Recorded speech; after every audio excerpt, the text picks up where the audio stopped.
Morning everybody and welcome to this video, and today I'm showing you exactly the way I automated well over 40 companies over the last couple of months. So you just have to copy me in order to automate your whole company.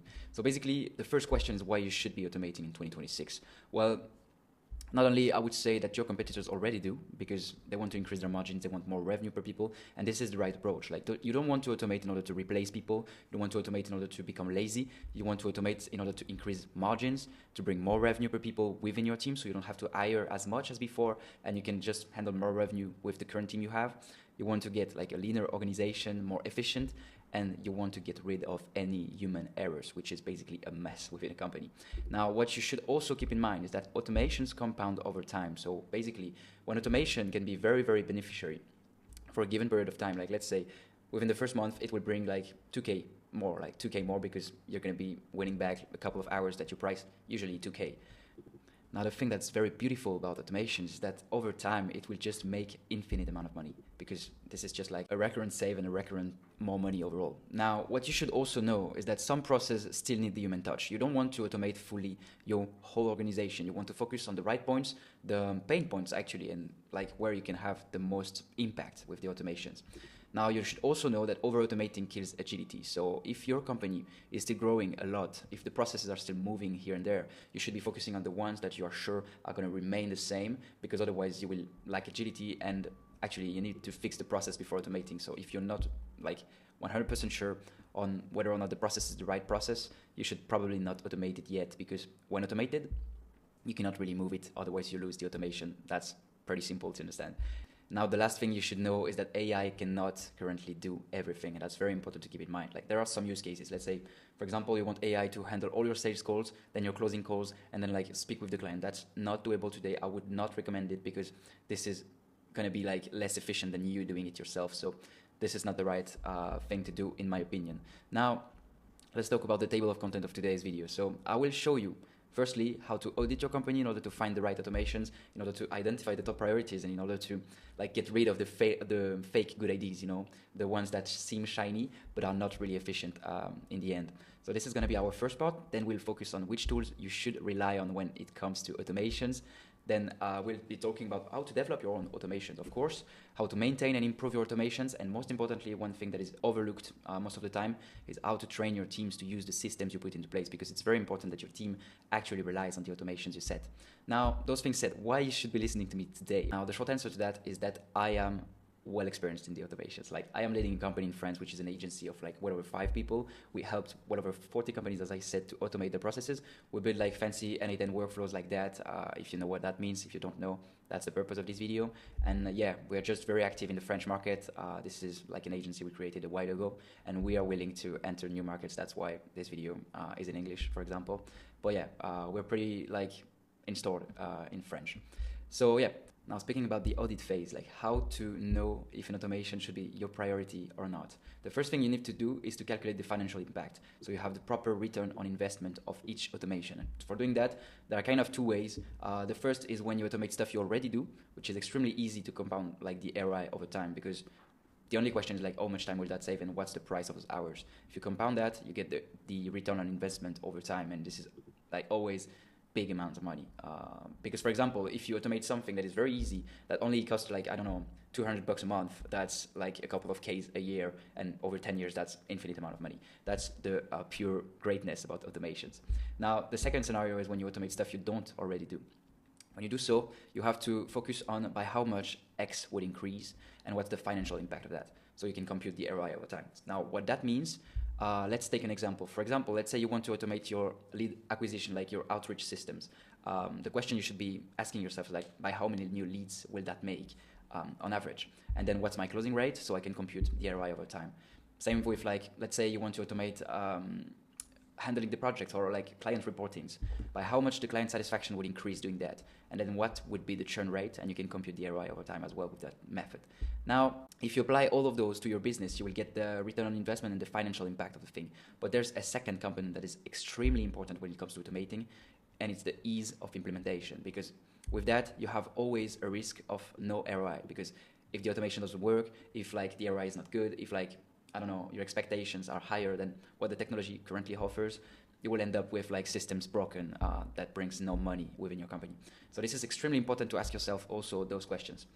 Is the technology ready for automating that? So as we were speaking about like earlier on, AI can do a lot of things, like a ton of things, but there are some things that should remain in your hands. Like, for example, I don't know, sales calls, maybe content creation at such an extent. Like, you can do content creation with AI, but those videos, like the one I'm recording right now, require quite some human efforts, I would say. Now, will that be easy for to use for the teams? So it's also extremely important. If the system you want to put into place will be like very messy, very complex to understand, probably the team will not rely into it, and this is going to lead to no ROI for you. So it's extremely important as well. Then are the tools API open enough? That's also very important questions, because some tools have an API. So if you don't know about APIs, I will record more videos about it, like showing you in details what is it. But what you should basically know is that the API is like the openness of a software towards automations. So it's extremely important that the API is open enough in order to automate your business. Now, to check that, you can ask like Claude or ChatGPT, or you can just go over the API section of your tool, of your software. Like in the landing page of each software, you have like such documents, and just read through and see if the API offers what you want to automate. Now, will the process change over time is also a very important question, because if your process changes from time to time, like, I don't know, let's say every 2 months you move your sales process, but you want to automate your sales process. The thing is, you need to get it fixed. Otherwise, the ROI is way, way less than it could be because of the compounding effect of the automations, as I was telling you. So that's also extremely important. And then the last question is the process 100% lean? So those two questions are kind of related, but knowing that the process is 100% lean is extremely important as well, and extremely powerful, because if the process is not the best as it could, maybe you should not automate it yet. Like, let's rethink the whole thing. So that's a very important thing to do, and that's questions we highly focus on with our clients when we decide to automate stuff. Now, once you have those like kind of two metrics, so the financial impact and the ease of implementation, you can compute quite of a matrix here, which is basically telling you which should be your priorities and which should not, with like the ease in the y-axis and the financial impact in the x-axis. So let's say, for example, the financial impact is not big, but the ease is very big. Like, it means that it's a nice to have.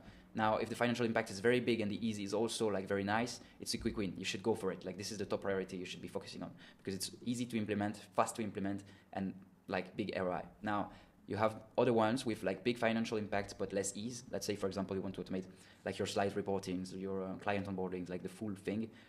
It's probably heavy lift we should focus on later on, like, or maybe at the very beginning, but you should know that it will require quite some time to make it very fixed and to make it very in use in your company. And then you got the false good idea, which is a project with very few ease and very few financial impact. Like this one, you can get rid of. That's basically the metrics we use in our agency in order to determine whether or not we should pursue a project with a client. Now, let's talk a little bit about the tools, the softwares, everything you should be using in order to automate your company. So, for example, let's take like your company. You currently have a stack, like a tools stack. You currently rely on tools like Slack, ClickUp, Notion, Google Sheets, I don't know, whatever it might be, but you rely on softwares. Now, upon those softwares, you have to pick one that would be like the front-end tools. And you have like kind of two types of front-end tools. We will dive into it later on, but it's basically about one for communicating with the automations, one for chatting with the chatbots, talking to the AI agents, stuff like that, and one for visualizing things, one for storing information, one for like, having dashboards and stuff like that, which is more a Notion and a ClickUp, and for the other one, it's more like Slack or WhatsApp, but I will dive into it later on. Now, on top of that, you should add an automation software, of course. That could be N8N, that could be Make.com, that could be Zapier, the three main ones. You also have like Gumloop or many other ones, and I'll be showing you exactly why you should take one instead of another regarding your situation. Then you got the LLMs, the AI models you would be relying on. So you need to understand that there's a little difference between like automations and AI automations and AI agents, which is basically based on like the use of AI or not. Now, one common misconception is that if you use AI, the ROI would be more important. That's not true, actually. You should be focusing in the very beginning in automating the parts of your company that would not mandatorily means the use of AI, because it's probably the top priorities and the quick wins, as I said, because like building AI systems that fully satisfy your needs is a little bit more complex than doing just regular automations. So go for both, and just, as I said, keep the ROI in mind. That's the only metric you should be focusing on. Now, you also have specific softwares for specific actions. Let's say, for example, you want to scrape internet. You want to scrape data, you want to get like a lot of info from the web using bots, you should be relying on Apify, which is a specific software. Now, if you want to automate like your LinkedIn outreach, your LinkedIn signal thing, you should be relying on Reactine, which is a very good tool. Now, if you want to automate the outreach, of course, you can use Lemlist, Instantly, Smartly, or whatever. And if you want to automate like, let's say, video generation through AI, you can use Agent, which is very good. Now, what you can do if you want to take the next step is to add like a vibe coding platform to your stack with like Lovable, Cloud Code, Base44, something like that, in order to build custom apps for your automations. Like, this is not a need, this is not like 100% needed, but for big organizations or for like very centric processes, it might be a good idea to fix them in a custom app. And then you can also rely on a dev team, of course, in order to build your own apps like in a sustainable way. So it's like the Next.js or React. That's more or less all the tech stacks you should pursue, given the fact that those two ones are not like mandatory. So keep that in mind. Now, how to pick which tools for each section.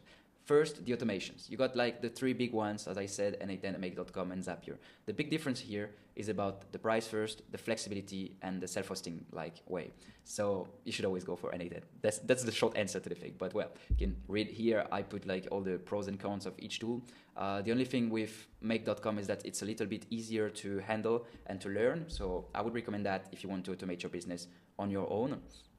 And Zapier is also very easy to use, but Zapier is also extremely limited in terms of like flexibility and freedom within the APIs. So you should not rely on Zapier. The only use case where it's kind of useful is that some tools only integrate exclusively with Zapier. Like they don't have a strong API or something like that, so they just have a bridge with Zapier. So you can use Zapier in order to get the data here and then like rely on N8N for manipulating the data and stuff. So that might be useful in that case. But Zapier is also very expensive. So please also consider N8N, which is, in my opinion, the best solution in the market right now. Now, for the LLMs, it really depends on the use case. What you should keep in mind is that the token costs vary among all the models. Like Gemini offers models that are cheap, models that are expensive, OpenAI does the same, Claude does the same, and you should just kind of juggle around between like one and another in order to find the right spot and the right fit for you. And that's actually what we do for clients. Like we juggle with a lot of models in order to like have an assessment, complete assessment on which one is the best one. But yeah, what you can keep in mind for like very general like rules, but you know, it's not hard coded, but like Claude usually gets better in copywriting and coding, while Gemini usually gets better in like image generation. That's what I would say. And for that, I would highly recommend you consider OpenRouter as a solution, because OpenRouter offers like you with like one billing, one price, you can use all the models that are currently available in the market. So that's very interesting for N8N, and that's very easy to move from one to another, like while developing the workflows. So yeah, I would highly suggest that solution. Now for the front-end tools, as I said, you have like one tool for visualizing, one tool for communicating. So for the visualization, you can consider Notion, ClickUp, Airtable, or like any custom app on Lovable. What you might be interested in is that like if the tool can store databases, if you can build pages and you have like a lot of creativity and freedom within like the dashboard you can create, and if it can easily integrate other tool, it's a huge green flag. So you should like use this tool. Now, what's also very important is your personal preferences and to actually stick to the tools you currently use, which is the most important, because you want your teams to rely on the automations. You want to not, change everything from one day to another. You want to, go just continuously within the automation. And you have to check the API flexibility as well, but consider Notion, ClickUp, and Airtable a really good fit. If you're using one of those, you can basically stick to it. That's what I would recommend. Then you can use like Google Docs, Google Sheets if you're a little bit more old school. But yeah, that's kind of more or less the tools I would like highly recommend. And for communicating with the automations, like for triggering the automations, for speaking with chatbots, as I said, stuff like that, you can rely on Slack, on WhatsApp, or on Telegram based on your preferences. Like for that part, Slack and WhatsApp might be a little harder to integrate, but it's way more useful than Telegram, because I think a lot of business, they rely more on Slack or WhatsApp right now than in Telegram, but like the method is the same. Now, regarding the vibe coding tools, you can consider like Cloud Code, Lovable, and Base44 a really good option. There's no like big preference here. Maybe Cloud Code is a little bit more powerful right now, but it depends on the way you kind of use them. They basically do the same outcome, so just consider one of those. But it's only for custom apps. As I said, it's not like the top priority when you start to automate your business. I would highly suggest you focus more on, as I said, having like N8N plus Notion plus ClickUp or something like that. And then you got the specific softwares, as I said, like here it just depends on the use cases. If you need to like have a fast solution in order to scrape things. For example, Apify is really good because like you don't have to spend that time building the bots to scrape the data. Same for React, same for Agent, but for different use cases overall. So that's it for the tools part. Now we can speak about the development of the thing. You currently have three big options in order to automate your business, which is to rely on you or your team to do it, which is to rely on a freelancer, or which is to rely on an agency. Now, what are the three pros and cons for each of those? So if you or your team does it, you have to know that it's not as easy as they say. Like it might seem easy to automate your business, but it's actually pretty hard to have a sustainable system that is maintained over time. And if you do so while not having like prior background or prior experience required to it, you will first lose a lot of time doing so, and you have a huge risk of non-success, like of just spending time, and time is money. I'm not teaching you that. So spending money as well within like towards automation that do not work. So it's very important that you don't have like bugs, that you don't have useless automations, because if you lack the prior experience, you would also miss the whole point in addressing the needs, like finding the right thing to automate and the right spot of like, the biggest impact within the shortest amount of time. That's kind of what you should go for. And basically you will end up, as I said, with things that are hard to maintain. So yeah, I would not suggest that, of course, but if you feel comfortable doing so, you can pursue it that way. It might lead to some good surprises here and there. Now, if you're relying on a freelancer, you would be interested in paying less, because it's pretty cheap to have good labor costs for N8N development, for no-code development, stuff like that. You will have automations that might work, but the thing is, the scope is going to be bad. Like the freelancer cannot understand your needs. They're very often like tech guys who do not really care about the business perspective of things. They just are very good in operating the automations, like building the thing, building the workflows, but you'll end up with, as I said, useless automations. And the thing is, they can leave at any time, which can lead to bugs over time and makes it hard to maintain, because the freelancers, they hate to maintain the workflows they build, because they know they don't build something that is 100% perfect, and like every workflow has to be maintained. You should really invest time on maintaining the flows, but we'll talk about it later. And sometimes cheap costs more in the long run, because you will spend money on useless automations, as I said, on bugs, on how to maintain automations, and you will just end up losing it. Now, the last solution is relying on an agency. That's an interesting way, because the agencies basically understand your processes. They would dive into your business, and they would like add on top of the development background and expertise their like prior experience and prior like projects, and also they will know exactly how to pick the right automations for you. So it's extremely interesting for you to consider that option. I'm not saying that because I'm an automation agency, but because this is the reality of the market right now. You need a partner. You don't need someone who knows how to do it. You need someone who did it a couple of times and who exactly knows how to lead a good project in terms of automations. Now, the agency also knows what's doable and what's not, because of the prior experience, of course. And it can maintain the workflows, so it can stay behind the machine with you in order to get like workflows that compound over time, as I said, because it's the big thing. Like the agency also will be able to teach you how to use the workflows, which is extremely important. They would translate, that hard N8N and dev language to a simple language for your teams, for you, in order to use the workflows. And this is the only way to go for an ROI that is ultimately mandatorily positive. When relying with freelancer, you also have this risk of non-success because of all the like options I said. With the agency, it's not like that. So ROI always positive. That's why I would consider those options, but of course there's no like one unique answer, and you can just pick the one that fits your need more. But then there's another topic that is very important, and it's all about training and maintaining. So that's where most fail or misunderstand the real purpose of automations. And as I like quickly discussed it, there's a real stake in maintaining the current workflows, make sure the machine keeps going, make sure like the token are well managed for like all the tools costs, software costs, that doesn't like create bug, The N8N management as well, like N8N should be updated here and there. The workflows should be like lean and make sure that, everything's working. And you can have some bugs here and there due to like API updates and stuff like that. So that's very important that you have the skills required in order to maintain the machine, because if you create an automation that works for a week, the ROI is really poor, Now, how to make sure everyone uses the automations, which is also the other side of the coin. Here, you really need to lead a groundwork into making your team actually adopt like the automations you put into place. Why is that? Because basically, if an automation is not used, it will end up being useless, and it can be as powerful as you want if the teams and if you are not relying onto the automation. Like, it doesn't make any sense. So for that, you can lead trainings, you can lead video demos, video tutorials, and a written full breakdown of the systems with like maybe a Q&A about the automations. That's currently what we propose to clients. So we basically build documents like this with all the workflows explained and with like a Q&A with the questions you might have when, you know, setting up the automations. So that's very interesting. And we add on top video demos of each one and video tutorials of like each one. So you're sure that people actually rely on your systems. Those things being said, you have an access to the resource in the description of this video if you want to check at it. But now we can speak about like, are you ready to automate or not? So if this video made you realize the importance of automating your business in 2026, you can definitely hop on a call with me. I will lead an audit of your processes. I will tell you whether or not it's not a good idea. And you actually have nothing to lose into hopping on this call, because we're basically the agency that puts you out of office. So our brand's called Out of Office. It's an N8N agency as well, like as I said, with whatever plus 10 years experience project manager. We're a team of more than 5 people right now with like software developers, Lovable experts, N8N experts, of course. And we have worked with a lot of clients in France, and we're just willing to expand to new markets. That's why this video is here. So if you're interested in knowing that, you can hop on a call with me. I will tell you exactly whether or not your idea of automation is a good one, or if you don't have any idea, I can find those for you while like computing the financial impact and ease of feasibility, as I said. So yeah, you currently have nothing to lose into hopping on this call.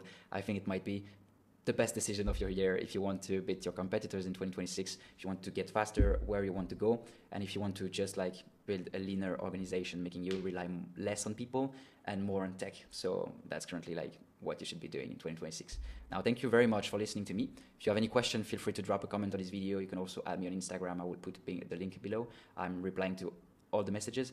And yeah, I'll see you in the next one. You can follow this YouTube channel in order for more tutorials because I'm going to go big on content this year. And yeah, thanks a lot for listening to me.